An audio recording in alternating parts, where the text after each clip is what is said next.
बिस्मिल्लाहिर्रहमानिर्रहीम। अस्सलाम वालेकुम स्टूडेंट्स। आज जो चैप्टर हम लोग स्टार्ट करने वाले हैं that is going to be the chemical industries. ठीक है, हम इसमें डिफरेंट तरह के प्रोसेसेस पढ़ेंगे। सॉल्वर प्रोसेस जिसमें एक बहुत इंपॉर्टेंट प्रोसेस है, फिर इसके साथ साथ हम मैन्युफैक्चरिंग ऑफ यूरिया वो देखेंगे, उसकी फ्लो शीट डायग्राम देखेंगे। अच्छा, ये जो सॉल्वर प्रोसेस है इसके साथ साथ मैन्युफैक्चरिंग ऑफ यूरिया वगैरह है, ये बहुत ज़्यादा इंपॉर्टेंट है। इसी तरह formation of petroleum and natural gas जो कि होती है थ्रू द फ्रैक्शनल डिस्टिलेशन, ये भी बहुत ज़्यादा इंपॉर्टेंट है। सो ओवरऑल ये जो चैप्टर है ये आपका बहुत इंपॉर्टेंट चैप्टर है। किसी ये जितने भी हम चीज़ें पढ़ेंगे उनमें से कोई ना कोई क्वेश्चन ज़रूर आ सकता है, शॉर्ट में भी, लॉन्ग में भी, एमसीक्यूज में भी। सो उस पॉइंट ऑफ व्यू से ये चैप्टर बहुत इंपॉर्टेंट है। मैं जब एक टॉपिक कवर कर रही हूँगी इस चैप्टर का, एक एक टॉपिक करके मैं आपको ये मतलब लाइक चंद वीडियोस में एक्सप्लेन करूँगी पूरा चैप्टर। हर टॉपिक को जब मैं कवर कर रही हूँगी तो मैं उसके साथ साथ आपको बताती रहूँगी कि यहाँ से एमसीक्यूज बनेंगे, यहाँ से शॉर्ट क्वेश्चन बनेगा, यहाँ से लॉन्ग क्वेश्चन बनेगा। अगर लॉन्ग आता है तो आपने उसको ऐसे अटेम्प्ट करना है, शॉर्ट आता है तो आपने उसको ऐसे अटेम्प्ट करना है। ठीक है, सो फुल वीडियो देखिएगा और साथ में नोट डाउन करते चल जाएगा कि इस तरीके से हमने इस आंसर को बिल्डअप करना है। ठीक है, क्योंकि मैं आपको पहले भी कह चुकी हूँ कि जब पेपर आपका जाएगा एग्जामिनर के सामने तो वो पेपर ही आपकी सारी नॉलेज को प्रेजेंट करेगा। ठीक है, तो आपने पेपर में क्या लिखा है उसके बेस पे आपको मार्क्स मिलेंगे। आपका जो इससे पहले वाला कि क्लास में कितने मार्क्स आते रहे हैं और क्या पोजीशन आती रही है वो मैटर नहीं करती। फाइनल पेपर में आपने क्या लिखा है सर वो मैटर करता है। ठीक है, बोर्ड में। अच्छा, अब हम आ जाते हैं towards the beginning of this chapter. ठीक है, तो आपको यहाँ पर जो है वो कुछ बेसिक ओर्स के बारे में बताया गया है। ठीक है, उनके नाम, उनके फॉर्मूला और उनके अंदर कौन सा बेसिक मेटल पाया जाता है। ठीक है, तो ये आपने याद करने हैं। ठीक है, लाजमी बेहतर है कि आप 2-4 को ना 2 सुबह याद कर लें, 2 शाम को याद कर लें, यूं चंद दिन लगा के ये तमाम ओर्स, इनके फॉर्मूलाज और इनमें से मेजरली कौन सा जो मेटल है वो पाया जाता है अब वो याद कर लें। ठीक है, क्योंकि देयर इज अ पॉसिबिलिटी कि आपको जो है वो कह दिया जाए कि हेमेटाइट में कौन सा मेटल पाया जाता है, हेमेटाइट का कौन सा फॉर्मूला है। तो एमसीक्यूज पॉइंट ऑफ व्यू से या you can say short questions के पॉइंट ऑफ व्यू से ये इंपॉर्टेंट है। ठीक है, आपको कहा जा सकता है कि आप कुछ जो है वो सपोज मैं आपको क्वेश्चन दे दूं कि आप आयरन के कुछ ओर्स को मेंशन करें। ठीक है, तो आपको जब पता ही नहीं होगा कि भाई आयरन के ओर्स कौन कौन सी हैं, ठीक है, तो आप नहीं लिख सकते इस क्वेश्चन को। तो आपके 3-4 मार्क्स या एमसीक्यूज में से 1-2 मार्क्स गए। ओके, तो ये तमाम चीज़ें इंपॉर्टेंट है। मेटल का भी आपको पता होना चाहिए, नेम ऑफ द ओर भी पता होना चाहिए और उसका बेसिक फॉर्मूला भी पता होना चाहिए। जैसे देखिए हेमेटाइट और मैग्नेसाइट दोनों ही में आयरन मेटल है लेकिन इनके फॉर्मूलाज डिफरेंट हैं। Fe2O3 है और एक Fe3O4 है, सो दोनों ही डिफरेंट हैं। फिर अच्छा इसी तरह केसराइट देख लीजिए, इसमें टिन है, सिलिका में सिलिकॉन है, फॉर्मूलाज आपको पता होना चाहिए। सिनेबार, ठीक है, जिसमें से मेजर मेटल जो है वो क्या है, मरकरी है। ठीक है, फिर गैलीना हो गया, लेड, हेलाइट, बॉक्साइट। अच्छा बॉक्साइट काफी आता है। ठीक है, उसका फॉर्मूला आपको पता होना चाहिए। चाल्कोपाइराइट, कॉपर। ठीक है, तो ये तमाम के तमाम आपने ओर्स के नाम याद रखने हैं, इनका मेजर मेटल आपको पता होना चाहिए एंड फॉर्मूला नहीं भूलना, और फॉर्मूला को आगे पीछे मत कीजिएगा। ठीक है, एंड अच्छा कुछ लोग ऐसे करते हैं कि दैट आप तमाम के तमाम वर्ड्स को कैपिटल लिख लेते हैं। जब आप एक एलिमेंट का नाम लिखते हैं ना, जो एलिमेंट के सिंबल्स हैं, अगर किसी एलिमेंट में 2 वर्ड्स आते हैं उसके सिंबल में, तो फर्स्ट वर्ड हमेशा कैपिटल होता है और सेकंड वर्ड हमेशा स्मॉल होता है। ठीक है, कुछ स्टूडेंट्स ऐसे करते हैं कि वो इसको NA बना देंगे। ठीक है, या इवन तो कुछ सबस्क्रिप्ट को सुपरस्क्रिप्ट में ले जाते हैं या नॉर्मल वर्ड की फॉर्म में ले जाते हैं, तो आपने ऐसे नहीं करना। जैसे देखिए this is sodium, N capital होगा और A स्मॉल होगा, आप दोनों को कैपिटलाइज नहीं कर सकते। इस तरह लेड का फॉर्मूला ये है PB, ठीक है, जिसमें P कैपिटल है और B स्मॉल है, तो आपने ऐसे नहीं करना। अच्छा जैसे यहाँ पे गैलीना है, लेड सल्फेट, तो कुछ स्टूडेंट्स ऐसे करते हैं इसको कि PB करेंगे और S को भी स्मॉल कर देंगे। This is not the case. कुछ जो है वो PB S कैपिटल कर देंगे, सो ये कुछ और बन गया है। It is not lead sulphate. Okay, तो आपने फॉर्मूला में बहुत ज़्यादा ध्यान रखना है। It's all about chemistry. तो केमिस्ट्री में जिस तरह मैथ्स में इंपॉर्टेंट होते हैं फॉर्मूलाज, ठीक है, वो रिटन फॉर्मूलाज, इस तरह ये वाले फॉर्मूलाज जो हैं वो केमिस्ट्री में बहुत ज़्यादा इंपॉर्टेंट हैं। आप इंग्लिश में कुछ भी लिख के आ जाओ, लेकिन अगर आपने फॉर्मूलाज सही नहीं लिखे तो आपके मार्क्स कटेंगे ही कटेंगे। आप ये उम्मीद मत रखें कि आपको मार्क्स मिलेंगे। ओके, अब हम आ जाते हैं towards the basic metallurgical operation. ये हमारा फर्स्ट टॉपिक है और एक इम्पॉर्टेंट टॉपिक है। ठीक है, आपने इसका एक एक स्टेप बहुत ध्यान से सुनना है और इसको करना है। ठीक है, इसमें से कहीं ना कहीं शॉर्ट आपको आ जाएगा एंड देन आपको लॉन्ग भी आ सकता है।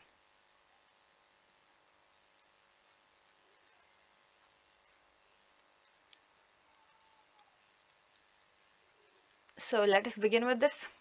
Metals are very important for us. We use them for structural applications, cooking utensils, tools, electrical wires, and many other things. ठीक है, however, being electropositive, almost all the metals in nature are found in the form of their compounds. अच्छा, देखिए metals जो हैं वो हमारे लिए बहुत ज़्यादा इंपॉर्टेंट है। हम लोग मेटल्स अभी तक जो हैं वो लोहे को समझते रहे हैं, ठीक है, या आयरन को समझते रहे हैं, बट ऐसा नहीं है। ये जितने भी आपको कॉपर, एल्यूमिनियम, सोडियम, लेड, मतलब इन शॉर्ट आप ये कह लें कि ग्रुप 1A और ग्रुप 2A के जो एलिमेंट्स हैं वो आपके मेटल्स हैं। इसके साथ साथ जितने भी ट्रांजिशन एलिमेंट्स हैं वो तमाम के तमाम मेटल्स में आ जाते हैं। ठीक है, जैसे क्रोमियम हो गया, ठीक है, टिन हो गया, ये तमाम के तमाम आपके पास क्या है, मेटल्स हैं। अब ये जो मेटल्स हैं वो बहुत ज़्यादा इंपॉर्टेंट है। जैसे आप देखिए आपके जो कॉइन्स हैं वो भी उसमें भी मेटल्स की डिफरेंट कंपोजिशन है। गोल्ड जो है वो भी मेटालिक कंपोजिशन है उसके अंदर। आपके जो खाने वाले बर्तन हैं वो मेटल से बने हुए होते हैं। गाड़ियाँ, घर, इन सब में कहीं ना कहीं मेटल यूज हो रहा है। ठीक है, तो मेटल्स की इंपॉर्टेंस अपनी जगह है, लेकिन क्या है, इनकी नेचर क्या है। बेसिकली ये जो मेटल्स हैं दे आर इलेक्ट्रोपॉजिटिव। इलेक्ट्रोपॉजिटिव हम केमिस्ट्री में एक ऐसी स्पीशी को कहते हैं जो कि अपने इलेक्ट्रॉन्स लूज करती है। सो आपने देखा होगा कि मेटल्स जो हैं वो जनरली पॉजिटिव चार्जेस के साथ रहते हैं, जैसे सोडियम +1 चार्ज, कैल्शियम +2 चार्ज।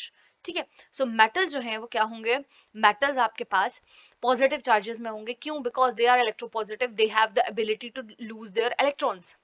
अब because of their ability to lose their electrons, ये कभी भी आपको एटॉमिक फॉर्म में नेचर में नहीं मिलते। सपोज आपको कभी भी सोडियम एटम की फॉर्म में नहीं मिलेगा, ये हमेशा आयनिक फॉर्म में ही मिलेगा। ठीक है, और चूंकि ये आयनिक फॉर्म में है, अनस्टेबल है, तो किसी दूसरे एलिमेंट के साथ मिलके, किसी दूसरे आयन के साथ मिलके ये क्या करता है, कंपाउंड फॉर्म कर लेता है। ठीक है, अब ये जो नेचुरली अकरिंग मेटालिक कंपाउंड्स हैं, नेचुरली अकरिंग मेटालिक कंपाउंड्स, इन्हें क्या कहा जाता है, मिनरल्स कहा जाता है।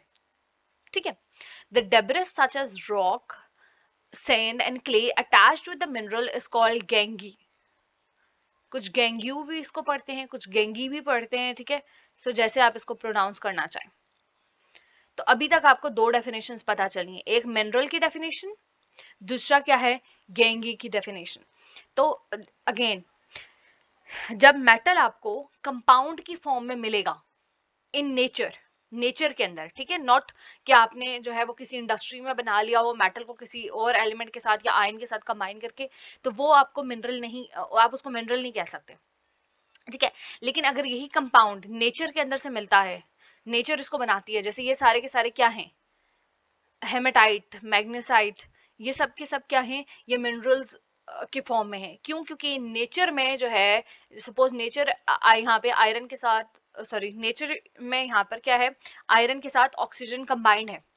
ठीक है, इन the form of a compound, तो ये क्या कहलाएगा, मिनरल कहलाएगा। लेकिन अगर हम इसी को किसी इंडस्ट्री के अंदर, किसी लैब के अंदर कंबाइन करेंगे आयरन और ऑक्सीजन को, और ये कंपाउंड बनाएंगे, तो ये उस वक्त मिनरल नहीं कहलाएगा।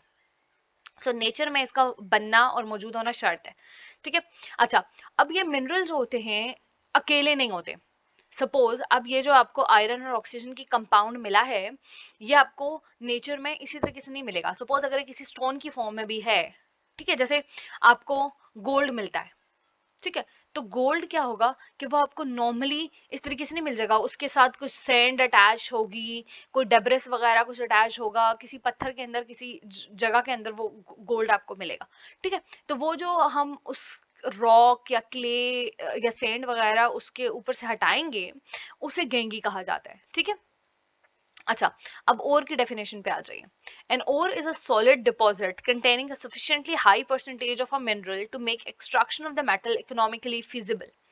ठीक है, आपके पास क्या है, एक और एक सॉलिड मटेरियल होता है, ठीक है, जिसके अंदर जो मिनरल है जो हमें असल में चाहिए होता है, उसकी कंपोजिशन बहुत ज्यादा होती है, इतनी ज्यादा होती है कि हम उसको इजीली एक्सट्रैक्ट कर सकते हैं, हम उसको इजीली उस में से निकाल सकते हैं, उस और में से निकाल सकते हैं और उसको किसी काम के लिए यूज कर सकते हैं। जैसे सपोज आपके पास यहाँ पर ही हेमेटाइट ओर है, ठीक है, अब ये हेमेटाइट ओर आपको अकेली नहीं मिलेगी, इसके साथ सैंड ग्रेवल और भी चीजें अटैच्ड होंगी।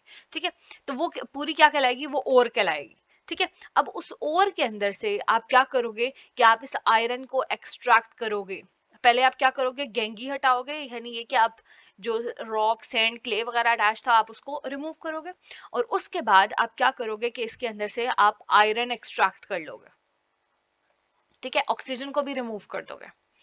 सो ये जो पूरा सॉलिड फॉर्म होगी इसकी, वो असल में क्या कहलाएगी, ओर कहलाएगी। और ये जो मेथड है जिससे आपने आयरन को निकाल लिया, ठीक है, बाकी तमाम की तमाम चीजें सैंड और रॉक्स वगैरह और इसके साथ ऑक्सीजन को भी रिमूव कर दिया, तो ये पूरा प्रोसेस क्या कहलाएगा, एक्सट्रैक्शन कहलाएगा, एक्सट्रैक्शन ऑफ मेटल कहलाएगा। ठीक है, अच्छा, to recover and use these metals we separate them from the ores and reduce the metal ions। क्योंकि देखिए मेटल आयंस किस फॉर्म में है, आपके पास आयंस की फॉर्म में है, पॉजिटिव आयंस की फॉर्म में है, तो आपने इसको क्या करना है, इनको रिड्यूस करना है। रिड्यूस करने का यहाँ पे मतलब रिड्यूस कम करने वाला, इंग्लिश वाला रिड्यूस नहीं यहाँ पे आप यूज करें, आप यहाँ पर केमिस्ट्री वाला रिड्यूस यूज करें जो कि रिडक्शन से निकला है, ऑक्सीडेशन रिडक्शन रिएक्शंस आपने पढ़े हैं ना। तो रिड्यूस का मतलब है कि gaining of electrons, sodium ion की फॉर्म में है सपोज, ठीक है, तो सोडियम क्या होगा कि आप इसको एक इलेक्ट्रॉन दे दोगे और ये जो है वो नॉर्मल एटम में कन्वर्ट हो जाएगा, स्टेबल फॉर्म में कन्वर्ट हो जाएगा। तो this means reduction, reduction mean gaining of electrons. तो यहाँ पे जैसे सपोज Fe+2 आयन था, ठीक है, तो आपने इसको क्या करना है, 2 इलेक्ट्रॉन्स दे दिए और इसको कन्वर्ट कर दिया इनटू नॉर्मल मेटल। ठीक है, this process is known as reduction of iron. ठीक है, तो अच्छा, ये जो तमाम का तमाम प्रोसेस है जिसमें हम मेटल को सेपरेट करते हैं उसकी ओर से, ठीक है, आपने उसको सेपरेट कर लिया ओर से, यानी गैंगी रिमूव कर दिया, फिर ऑक्सीजन भी जो है वो यहाँ पे सपोज हेमेटाइट की फॉर्म में, ऑक्सीजन भी रिमूव कर दिया, सिर्फ आपके पास आयरन आ गया और आपने उसको रिड्यूस कर दिया। ठीक है, and then preparing it for use is called metallurgy. अब आपने क्या करना है, उस आयरन को आपने रख तो नहीं लेना ना, आपने उस आयरन को यूज करना है कि सपोज उससे बर्तन बनाए जाएं या कॉइन्स बनाए जाएं या गाड़ियां वगैरह बनाई जाएं, तो ये पूरा प्रोसेस क्या कहलाएगा, मेटलर्जी कहलाएगा। ठीक है, अब देखिए मेटलर्जी में कुछ बेसिक स्टेप्स हैं। सबसे पहला स्टेप है क्रशिंग, ग्राइंडिंग और पल्वराइजिंग ऑफ द ओर। ये मैं आपको वन बाय वन समझाऊंगी। Second is the concentration of the ore, third one is the extraction of the metal, and fourth one is the refining of the metal. One by one जब मैं आपको समझाऊंगी तो ये terminologies में मैं आपको साथ साथ समझाती चल जाऊंगी। ओके, सबसे पहला स्टेप क्या होता है, क्रशिंग, ग्राइंडिंग एंड पल्वराइजिंग में ये होता है असल में कि जो आपके पास ओर आई है ना सॉलिड फॉर्म में, एक बड़ा सा पत्थर टाइप सपोज टुकड़ा आ गया, ठीक है, अब आपने उसको क्या करना है, उसको क्रश करना है अच्छे तरीके से। वो बड़े बड़े सेटअप्स में भी हो सकता है क्रशिंग की जाती है, ताकि इस तमाम के तमाम मटेरियल को पाउडर फॉर्म में कन्वर्ट कर दिया जाए, क्योंकि जो नेक्स्ट स्टेप्स है उनके लिए इस तमाम मटेरियल का पाउडर फॉर्म में होना बहुत जरूरी है। तो क्या किया जाता है, इस तमाम के तमाम मैटर को क्रश कर दिया जाता है ताकि फिर जो है ये गेंगी अलग कर दिया जाए और फिर आयरन को रिड्यूस वगैरह किया जा सके। ठीक है, अब हम आ जाते हैं टुवर्ड्स द सेकंड स्टेप। अच्छा, इन्हें स्टार्ट ही सेकंड स्टेप से किया, लेकिन आपने क्रशिंग और ग्राइंडिंग वगैरह को लिख के आपने मेंशन करना है, ठीक है, कि क्रशिंग और ग्राइंडिंग वगैरह में उसको पाउडर फॉर्म में, जो सॉलिड ओर है, जो एक पत्थर टाइप स्ट्रक्चर है, उसको पाउडर फॉर्म में कन्वर्ट किया जाता है। ठीक है, ताकि जो नेक्स्ट स्टेप्स है वो इजीली हो सके कवर। ठीक है, अच्छा, अब हम आ जाते हैं towards the second step, that is concentration of the ore. After mining ore through crushing, grinding और pulverising step is converted into powder, ठीक है। Then the mineral is separated from the gangue by physical method, this process is called concentration. अच्छा, पहला method क्या था कि आपने उस ओर को जो सॉलिड फॉर्म में था उसको सिर्फ छोटा छोटा पीसा ताकि सारा का सारा पाउडर फॉर्म में कन्वर्ट हो जाए, ठीक है। अब उसे नेक्स्ट स्टेप क्या है, कंसंट्रेशन ऑफ द ओर। इसमें क्या होगा कि दैट जो मिनरल है, यानी सपोज ये जो Fe2O3 है, इसको आपने सेपरेट कर लेना है from the dirt, dust, clay etcetera. इसके लिए क्या यूज होंगे, केमिकल मेथड्स यूज नहीं होंगे, कोई भी केमिकल हम यूज नहीं करेंगे, ठीक है। आपने केमिकल्स के साथ रिएक्शन नहीं करवाने उस तरीके से, ठीक है। आपने फिजिकल मेथड्स यूज करने हैं, जिससे क्या होगा कि दैट वो जो डस्ट है वो अलग हो जाएगी और जो मिनरल है आपका, जो आपको असल में चाहिए, वो अलग हो जाएगा, ठीक है। इसके कुछ स्पेसिफिक मेथड्स हैं, magnetic separation, cyclone separation, flotation process, ठीक है। समटाइम्स आपको इन मेथड्स के बीच कंपैरिजन भी आ सकता है शॉर्ट में कि इस मेथड को कंपेयर करें, और ऐसा भी हो सकता है कि आपको इन तीनों मेथड्स में से कोई एक मेथड शॉर्ट क्वेश्चन में दे दिया जाए, या जिस तरह लॉन्ग क्वेश्चन आजकल आ रहे हैं ना, part A, part B, part C वगैरह के फॉर्म में, तो किसी पार्ट में आ जाए कि सपोज सी वाले पार्ट में आ जाए कि आप मैग्नेटिक सेपरेशन को एक्सप्लेन करें इन केस ऑफ मिनरल्स।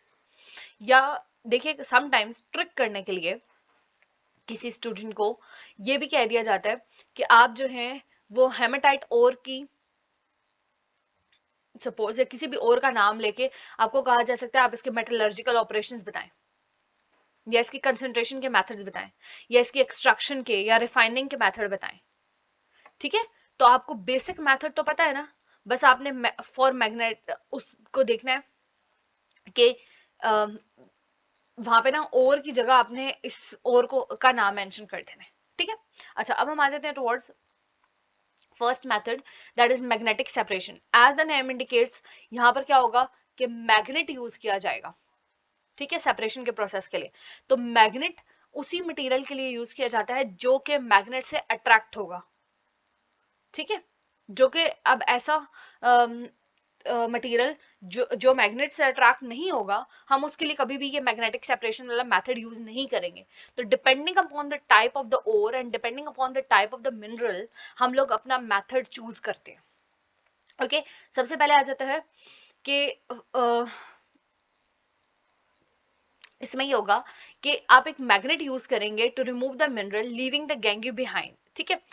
अब इसमें पूरा प्रोसेस क्या है कि जो पाउडर्ड ओर है जो आपने फर्स्ट स्टेप से ऑब्टेन की थी, ठीक है, उसको ड्रॉप किया जाता है ओवर अ मूविंग बेल्ट, ठीक है। The belt moves over two wheels, one of which is magnetic. It attracts the magnetic ore, so it falls nearer to the magnetic wheel, while the non-magnetic impurities fall further away. ठीक है, अब देखिए ऐसे में हुआ क्या, हुआ ये कि आपने यहाँ पे पाउडर्ड ओर जो है वो डाली, ठीक है, और वो ओर फॉल करती है ऑन दिस मूविंग बेल्ट, ठीक है। अब ये जो मूविंग बेल्ट है ये दो तरह के व्हील्स के ऊपर मूव करे, एक व्हील जो है वो नॉन मैग्नेटिक है और दूसरा व्हील जो है वो मैग्नेटिक है। तो अब क्या होगा कि ये जब ये ओर इसके पास आएगी ना, तो मिनरल जो है वो इस मैग्नेट वाले व्हील्स की तरफ अट्रैक्ट होना शुरू हो जाएगा, ठीक है।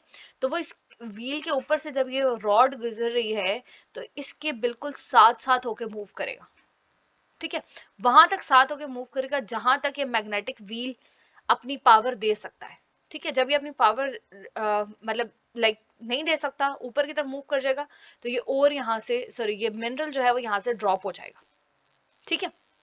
जबकि जो सैंड है या ग्रेवल वगैरह है वो चूंकि मैग्नेटिक नहीं है, ठीक है, तो वो क्या होगी, वो इस मैग्नेटिक व्हील से अट्रैक्ट नहीं होगी और इजीली बस जब यहां तक पहुंचेगी तो वो ड्रॉप हो जाएगी, क्योंकि इस एरिया में जो मिनरल है वो तब मूव करता है इस एरिया में क्योंकि वो इस व्हील से अट्रैक्ट हो रहा है।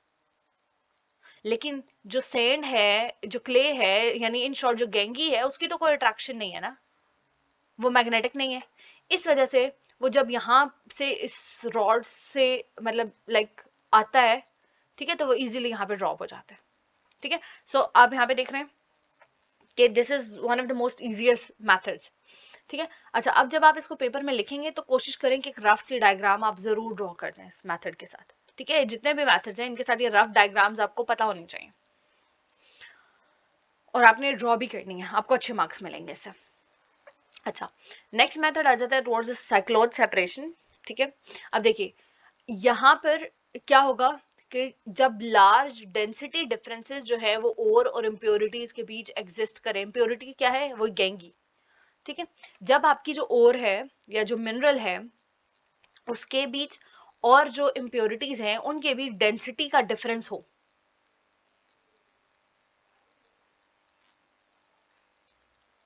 एक हाई डेंसिटी हो और एक लो डेंसिटी हो, तो एक साइक्लोन सेपरेटर यूज किया जाता है।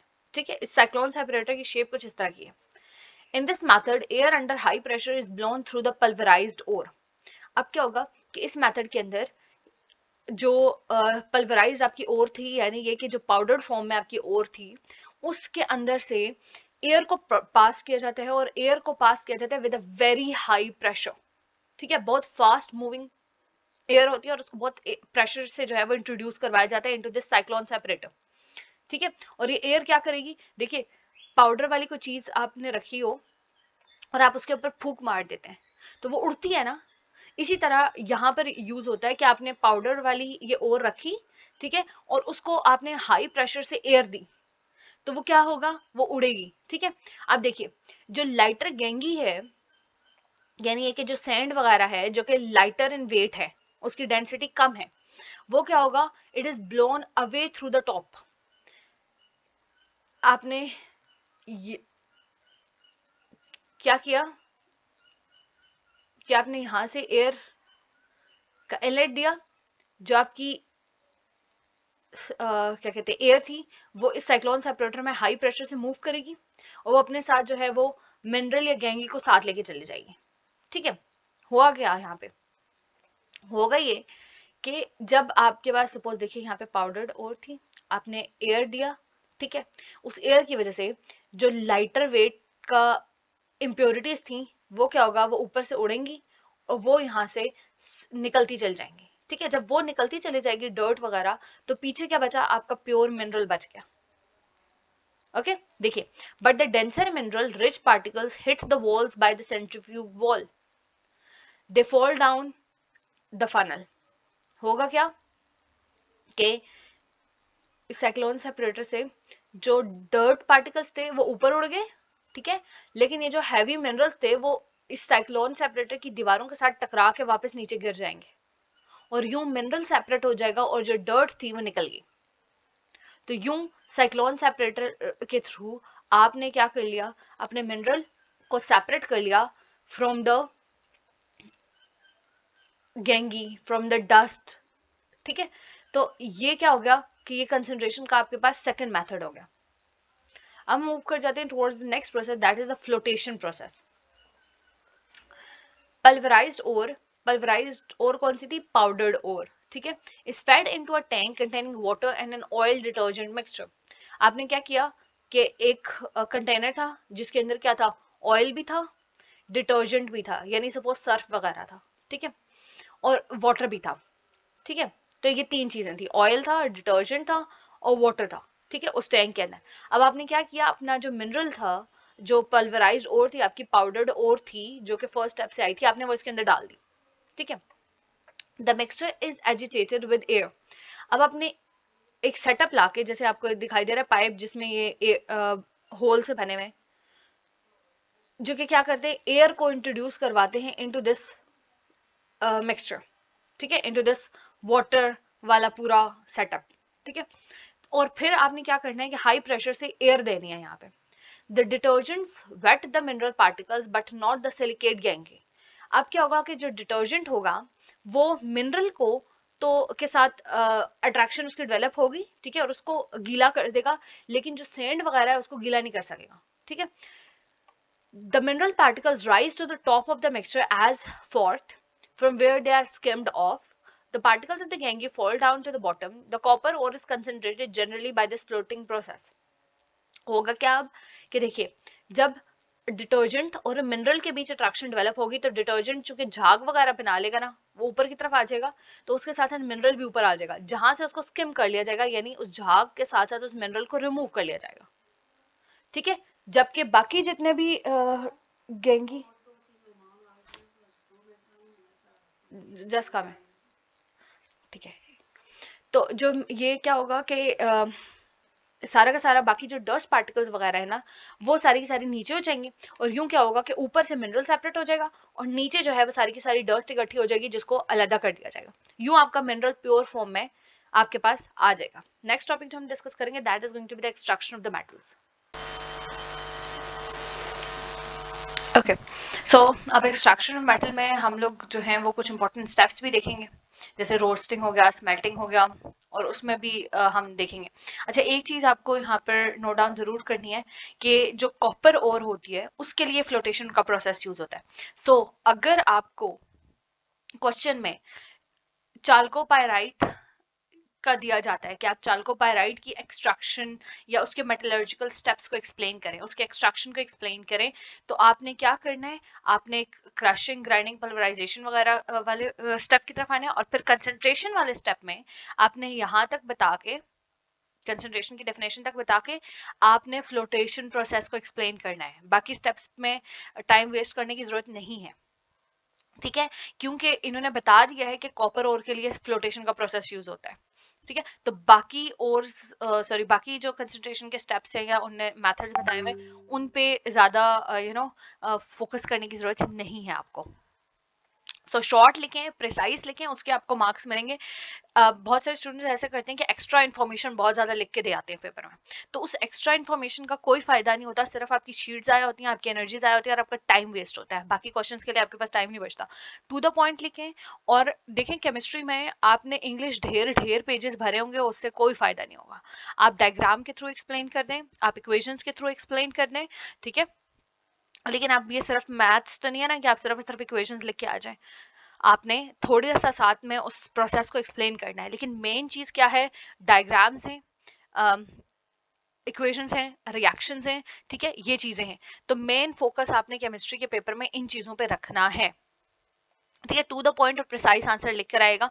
बहुत ज्यादा इंग्लिश झाड़ने की और बहुत ज्यादा प्रोसेसेस एक्सप्लेन करने की जरूरत नहीं है, ठीक है। अच्छा, अब हम आ जाते हैं toward this point, toward this step, that is the extraction of the metal. अब देखिए, after the mineral has been freed from gangue and concentrated, it is pass through some chemical processes to extract metal. देखिए, अभी तक आपने क्या किया था, अभी तक के स्टेप्स में आपने ये किया था कि दैट आपने अपना जो ओर थी, सॉलिड फॉर्म में थी, एक रॉक की फॉर्म में थी, उसको पाउडर फॉर्म में कन्वर्ट कर दिया। सेकेंड स्टेप में आपने ये किया कि दैट आपने जो अपना मिनरल था उसको सेपरेट कर दिया फ्रॉम द गैंगू, जो कि कंसंट्रेशन के स्टेप्स में था, ठीक है। अब जो नेक्स्ट स्टेप है वो ये है कि आप जो आपने मिनरल ऑब्टेन किया है वो देखिए किस फॉर्म में है, वो कंपाउंड की फॉर्म में है, Fe2O3 सपोज उस फॉर्म में है। तो अब आपने क्या करना है, आपने अपना मेटल इसमें से एक्सट्रैक्ट करना है, ऑक्सीजन को भी निकाल देना है, ठीक है, बाकी चीजों को भी निकाल देना, अपना मेन मेटल निकालना है। जैसे देखिए यहाँ पर कॉपर है, चाल्कोपाइराइट में ना मेन जो मेटल है वो दैट इज कॉपर। तो आप क्या करेंगे, आयरन और सल्फर दोनों को निकाल देंगे और कॉपर को गेन कर लेंगे। This process would be the extraction of metals, ठीक है। अभी जो एक्सट्रैक्शन ऑफ मेटल है ये होती है थ्रू सम स्पेसिफिक स्टेप्स। सबसे पहला क्या है, रोस्टिंग। देखिए, some minerals are converted to oxide by heating in the air at temperature below their melting point। क्योंकि देखिए, आपने अगर मेटल को मेल्ट ही कर दिया तो वो जो है वो किसी काम का नहीं रहेगा। तो आपने क्या करना है, उसके मेल्टिंग टेम्परेचर से बिलो टेम्परेचर देना है उसका। सपोज 100 है उसका मेल्टिंग पॉइंट, ठीक है, तो आपने क्या करना है, 90 डिग्री, 92 डिग्री, 93 डिग्री, यहाँ तक का टेम्परेचर उसको प्रोवाइड करना है, इससे ज्यादा नहीं देना, क्योंकि वो मेल्टिंग की तरफ चला जाएगा, ठीक है। अच्छा, और ये जो हीटिंग की जाएगी वो किस में की जाएगी, एयर में की जाएगी, यानी ऑक्सीजन की प्रेजेंस में की जाएगी। तो वो क्या होगा, वो जो मिनरल है वो अपनी जो ओरिजिनल कंपोजिशन है उससे निकल जाएगा और ऑक्साइड में कन्वर्ट हो जाएगा, यानी उसके साथ ऑक्सीजन ऐड हो जाएगी। तो सिंपल ये प्रोसेस कौन सा है, ऑक्सीडेशन वाला प्रोसेस है। यहाँ पर क्या हो रही है, ऑक्सीडेशन हो रही है, that is the addition of oxygen, okay. जैसे देखिए यहाँ पर आपको ने एग्जांपल दी है जिंक ब्लेंड वाली ओर की, ठीक है। अब इसमें से कौन सा जो मेटल है वो एक्सट्रैक्ट करना है आपने, जिंक एक्सट्रैक्ट करना है। ठीक है, तो जिंक ब्लेंड की आपने ऑक्सीडेशन की, in the presence of heat it results in the formation of zinc oxide. ठीक है, आपने क्या करना था, it is converted to oxide, तो जिंक ऑक्साइड में कन्वर्ट हो गया, सल्फर डाइऑक्साइड है। लेकिन यहाँ पे देखिए, sulphur dioxide is in the form of the gas. ठीक है, जो कि आपको असल में जरूरत ही नहीं था, तो वो गैस की फॉर्म में निकल गया। पीछे आपके पास क्या बचा, जिंक ऑक्साइड, जो कि आपको असल में चाहिए था। इस प्रोसेस को क्या कहते हैं, रोस्टिंग कहते हैं। ठीक है, रोस्टिंग क्यों है, क्योंकि आपने देखिए जब आपको चीज रोस्ट कर रहे होते हैं तो आप वैक्यूम तो नहीं ना क्रिएट कर देते, आप नॉर्मल एयर में ही रोस्ट कर रहे होते हैं उसको। ठीक है, और टेम्परेचर प्रोवाइड करते हैं, तो यहाँ पे भी आपने टेम्परेचर प्रोवाइड किया, नॉर्मल एयर में प्रोवाइड किया। ठीक है, लेकिन जो टेम्परेचर है वो below the melting point of that particular metal जो आपको चाहिए। ठीक है, अच्छा, इसी तरह आपको एग्जांपल दी है, ये आपको जिंक ब्लेंड एक स्पेसिफिक ओर की उन्होंने एग्जांपल दी थी। अब इसके बाद उन्होंने cinnabar, that is mercury and sulphur का एक कंपाउंड। ठीक है, जब आपने इसकी ऑक्सीडेशन की तो मेन चीज यहाँ पे क्या आएगी, यहाँ पर आपके पास आ गया mercury, and then you have the sulphur dioxide, again sulphur dioxide is in the form of gas, ये निकल गया, एंड आपके पास मर्करी आ गई। Now you would be asking के भाई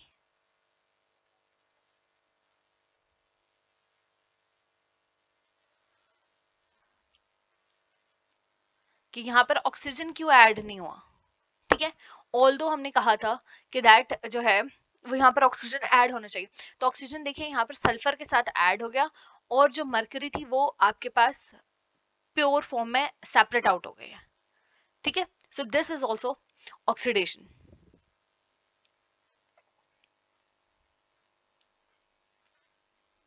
अच्छा, इसी तरह रोस्टिंग ऑफ कॉपर पायराइट। अच्छा, जब आपको वैसे रोस्टिंग के बारे में एक्सट्रैक्शन ऑफ मेटल कहा जाए और आपको स्पेसिफिक कोई और ना बताई जाए, तो आप जैसे देखिए आपको तीन यहाँ पर इन्हें एग्जांपल्स देंगे, तो आप एक लिख दीजिए, दो लिख दीजिए, डिपेंडिंग कि आपके पास टाइम की अवेलेबिलिटी कितनी है। ठीक है, डिपेंडिंग के उस क्वेश्चन के मार्क्स कितने हैं। ओके, तो मार्क्स के बेस पे सारी आपने डिवीजन करनी है। अब देखिए यहाँ पर कॉपर पायराइट में आपके पास copper is the main element. ठीक है, सो यहाँ पर जब आप इसकी ऑक्सीडेशन करेंगे, ऑक्सीजन ऐड करेंगे इन द प्रेजेंस ऑफ हीट, ठीक है, it results in copper sulphate, iron sulphate and sulphur dioxide. ये दोनों क्या है, सॉलिड फॉर्म में है, फिर इनको सेपरेट आउट करना पड़ेगा, एक आयरन हो गया, दूसरा कॉपर हो गया। ठीक है, देन क्या हो गया, सल्फर डाइऑक्साइड यहाँ पर अगेन गैस की फॉर्म में है, जो कि रिमूव हो जाएगा और पीछे आपके पास मेन मेटल्स बच जाएंगे। Next step is the smelting, the method to reduce metal ions to free metals is called smelting. यहाँ पर क्या है, मेटल आयनिक फॉर्म में है, यहाँ पे भी देखिए आयरन और सल्फर आयनिक फॉर्म में है। ठीक है, अब आपने इनको कन्वर्ट कर देना है टू द फ्री मेटल्स। ठीक है, जैसे यहाँ पर कॉपर और सल्फर है और यहाँ पर आयरन और सल्फर है, तो आयरन आपको अलग मिल जाए, कॉपर आपको प्योर फॉर्म में अलग मिल जाए। ठीक है, तो इस प्रोसेस को हम कहेंगे स्मेल्टिंग। स्मेल्टिंग के प्रोसेस में क्या होता है, कुछ स्पेसिफिक रिड्यूसिंग एजेंट्स यूज किए जाते हैं। ठीक है, ऐसे रिड्यूसिंग एजेंट्स ऐसे केमिकल्स को कहा जाता है जो किसी दूसरे अपने साथ रिएक्ट करने वाली स्पीशी को रिड्यूस कर देते हैं। इसी तरह ऑक्सीडाइजिंग एजेंट उन स्पीशीज को कहेंगे जो अपने साथ रिएक्ट करने वाली स्पीशी होती है उस कंपाउंड को ऑक्सीडाइज कर दें। ठीक है, तो यहाँ पर रिड्यूसिंग एजेंट्स कौन कौन से हैं, Coke, Coke is basically pure carbon, सिर्फ कार्बन। ठीक है, उसको कोक कहते हैं। कार्बन मोनोऑक्साइड एंड हाइड्रोजन, ये बेसिक रिड्यूसिंग एजेंट्स हैं जो कि यहाँ पर स्मेल्टिंग के प्रोसेस में यूज किए जाते हैं। आपको इनके नाम पता होने चाहिए, ये एमसीक्यूज में आ सकते हैं। ठीक है, अब जैसे कुछ एग्जांपल देख लें, Fe2O3 होगा। ठीक है, ये कौन सी थी, ये आयरन की ओर थी जो कि हेमेटाइट थी। ठीक है, Fe2O3, it's a lot of mess here. So यहाँ पे देखिए हेमेटाइट जो ओर है, इस ओर की जब आप क्या करेंगे, आप स्मेल्टिंग करेंगे, ठीक है, तो आपने क्या यूज किया, कार्बन मोनोऑक्साइड यूज किया, तो आपके पास यहाँ पर प्योर आयरन आ गया। ठीक है, एंड कार्बन की क्या हो गई, ऑक्सीडेशन हो गई और इसके साथ CO2 ऐड हो गया। अच्छा, दूसरा देखिए यहाँ पर टंगस्टन ऑक्साइड, जब इसको आप हाइड्रोजन के साथ करेंगे, hydrogen was the another agent, reducing agent, ठीक है। तो आपके पास टंगस्टन अलग हो गया एंड वाटर। इस तरह जिंक ऑक्साइड को देखें, उसको जब आप कोक के साथ रिएक्ट करेंगे तो जिंक आपके पास सेपरेट आउट हो गया एंड कार्बन डाइऑक्साइड गैस के फॉर्म में वो निकल गया, ठीक है। अब देखिए, अगर आपके पास कॉपर वाली ओर्स हैं, ठीक है, तो उनकी जो स्मेल्टिंग है वो 2 स्टेप्स में हो गई, उसकी स्मेल्टिंग सिंपल नहीं होती, ठीक है। The roasted copper ore is heated with coke. पहले क्या करना था आपने, रोस्टिंग करनी थी, रोस्टिंग करने के बाद स्मेल्टिंग वाला प्रोसेस स्टार्ट होगा, ठीक है।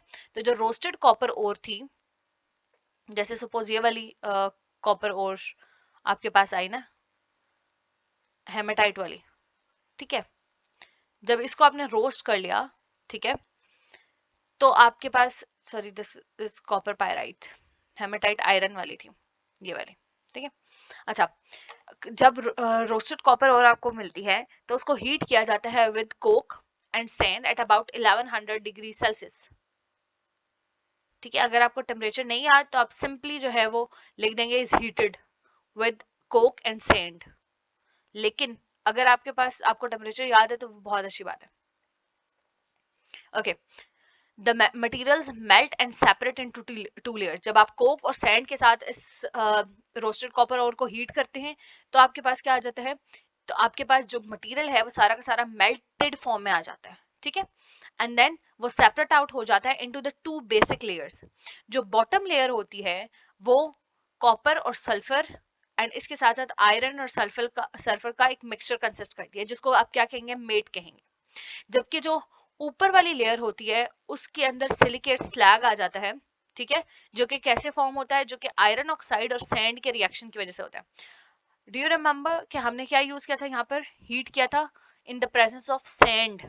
तो फिर क्या होगा कि जो आयरन ऑक्साइड बना यहाँ पर वो क्या हो जाएगा, वो सैंड के साथ रिएक्ट करेगा और एक सिलिकेट स्लैग बना देगा, ठीक है। तो यहाँ पे देखिए असल में हुआ क्या, असल में जब आपने कॉपर पायराइड की रोस्टिंग की, ठीक है, तो ये कंपाउंड्स आपके पास बने। नाउ ये वाले जो कंपाउंड्स होंगे वो क्या हो जाएंगे ड्यूरिंग दिस प्रोसेस, वो ऊपर वाली लेयर में आ जाएंगे, ठीक है। और नीचे वाली लेयर में क्या हो जाएगा कि आयरन सल्फर जो है वो ऑक्सीजन के साथ रिएक्ट करेगा और FeO बनाएगा, ठीक है, सल्फर डाइऑक्साइड गैस की फॉर्म में यहां से निकलेगी। अब ये जो FeO है ये इस सैंड के साथ रिएक्ट करेगा, ठीक है, and it will result in the formation of silicate slag, जो कि इधर नीचे इकट्ठा हो जाएगा। सो ऊपर से आप CuS एंड आयरन सल्फर को सेपरेट आउट कर सकते हैं।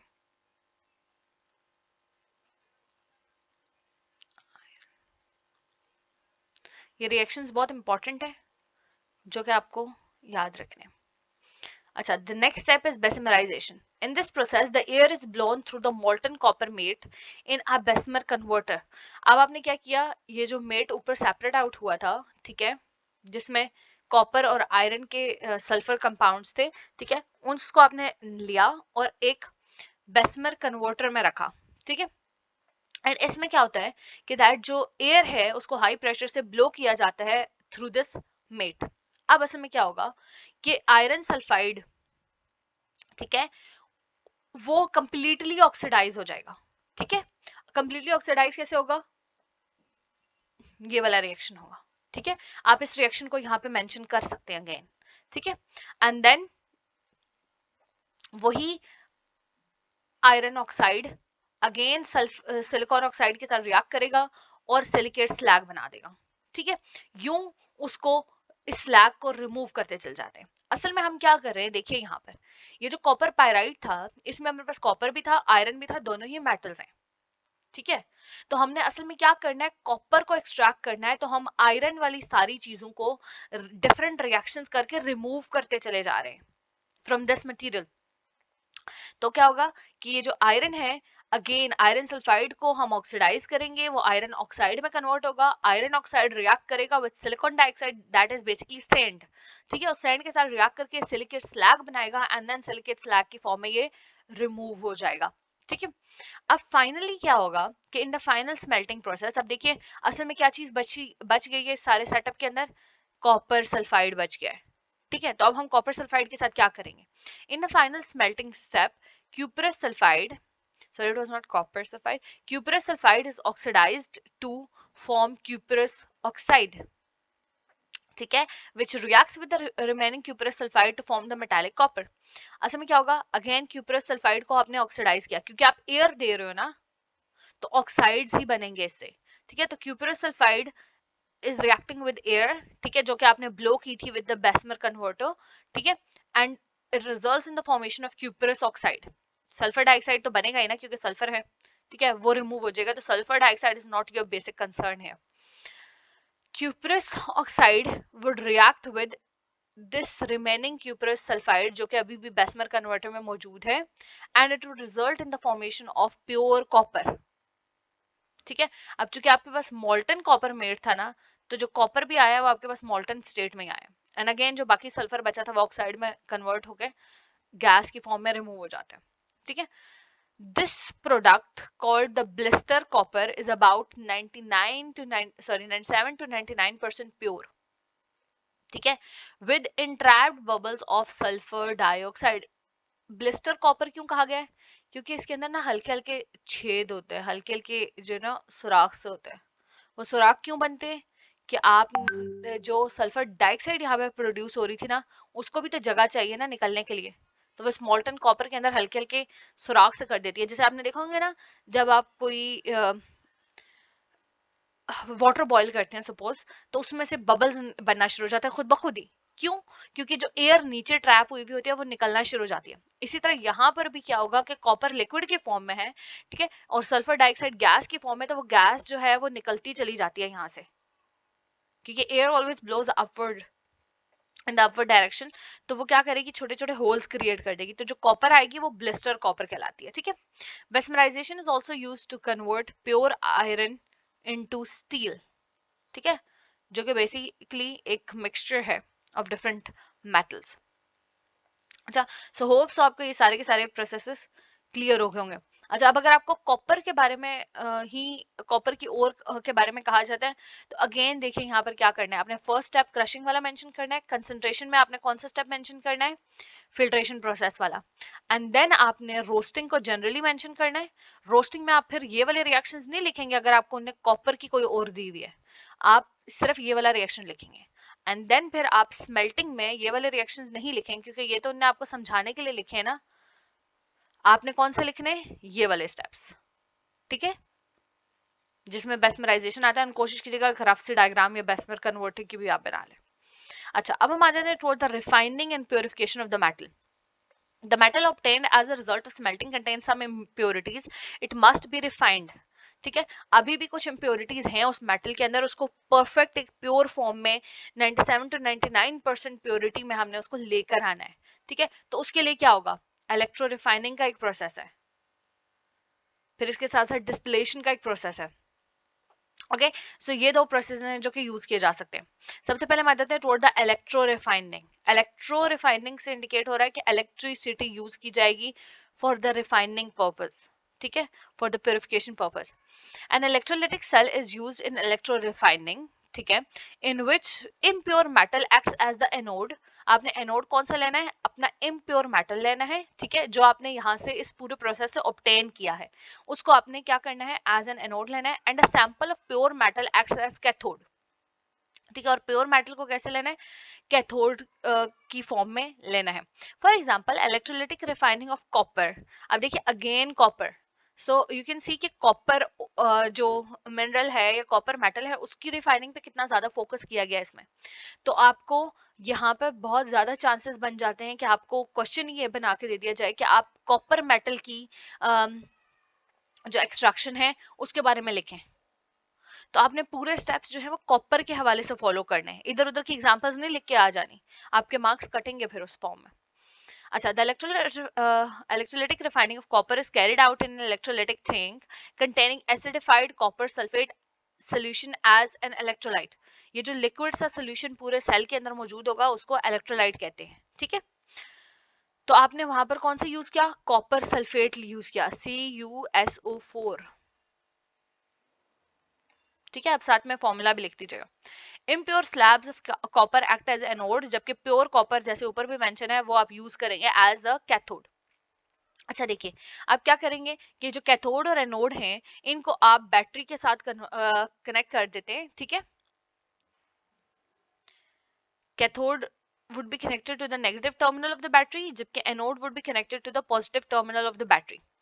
अब जब आप इलेक्ट्रिक करंट पास करते हैं थ्रू दिस सोल्यूशन, ठीक है, तो क्या होगा कि जो इम्प्योर कॉपर है वो डिसॉल्व हो जाती है forming copper ions, copper plus 2 ions. तो ये जो एनोड है वो क्या होना शुरू हो जाएगा, डिसॉल्व होना शुरू हो जाएगा। तभी देखिए ये प्योर, सॉरी ये स्ट्रेट जो है वो इस तरह की स्ट्रिप्स नहीं आपको शो हुई, बल्कि क्या है ये आपको टेढ़ी मेढ़ी दिखाई दे रही। क्यों, क्योंकि इन्हें शो करने की कोशिश किया कि एनोड जो है वो डिसॉल्व होता चला जा रहा है, और डिसॉल्व होकर ये देखिए ये यहाँ पे गिरता चल जा रहा है।